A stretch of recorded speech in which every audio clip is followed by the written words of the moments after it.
दोस्तों, हम बात कर रहे थे गीता के बारे में। साथियों, गीता एक ऐसा ग्रंथ है जो बताती है कि सृजनकर्ता अर्थात ईश्वर आपके ही भीतर है।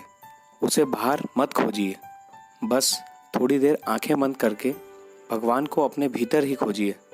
कुछ समय बाद आप देखेंगे कि वो धीरे धीरे आपके नज़दीक आने लगेगा। कभी भी आप अपने जीवन में गौर कीजिएगा, जो कि यथार्थ है। भगवान टीवी में आने वाले सीरियलों की तरह कभी भी आपके सामने प्रकट नहीं होंगे, फिजिकली प्रकट नहीं होंगे। आपको अपनी सहायता स्वयं ही करनी होगी। सृजनकर्ता अर्थात भगवान ने सृजन कर दिया है आपका और संसार का।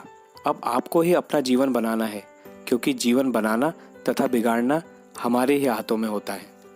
यदि कोई भगवत गीता के बताए सिद्धांतों को ग्रहण करता है तो अपने जीवन के खालीपन को वो भर सकता है, अपने जीवन को पूर्ण बना सकता है।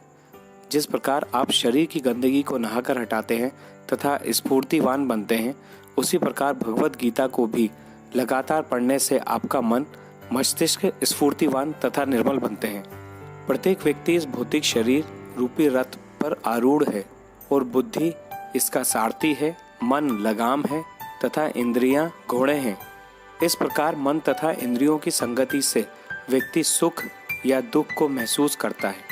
भगवत गीता में भगवान कहते हैं कि कम बुद्धि वाले व्यक्ति हर परिस्थिति को किस्मत के भरोसे या भगवान के भरोसे छोड़ देते हैं, जबकि भगवान श्री कृष्ण ने गीता में व्यक्ति को स्वयं ही पुरुषार्थ करने को कहा है।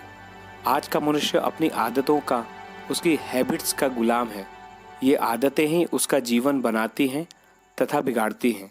इसलिए ही एक व्यक्ति अपनी अच्छी आदतों के कारण देवता तुल्य बन जाता है तथा दूसरा व्यक्ति राक्षस तुल्य बन जाता है।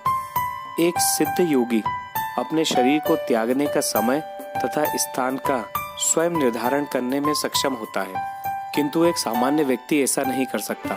इसी प्रकार एक व्यक्ति अपने जीवन में अच्छी आदतों तथा अच्छे संस्कारों को उतार कर अपने जीवन को एक उच्च कोटि का जीवन बना सकता है। आगे गीता में श्री कृष्ण कहते हैं कि मैं समस्त आध्यात्मिक तथा भौतिक जगत का कारण हूँ।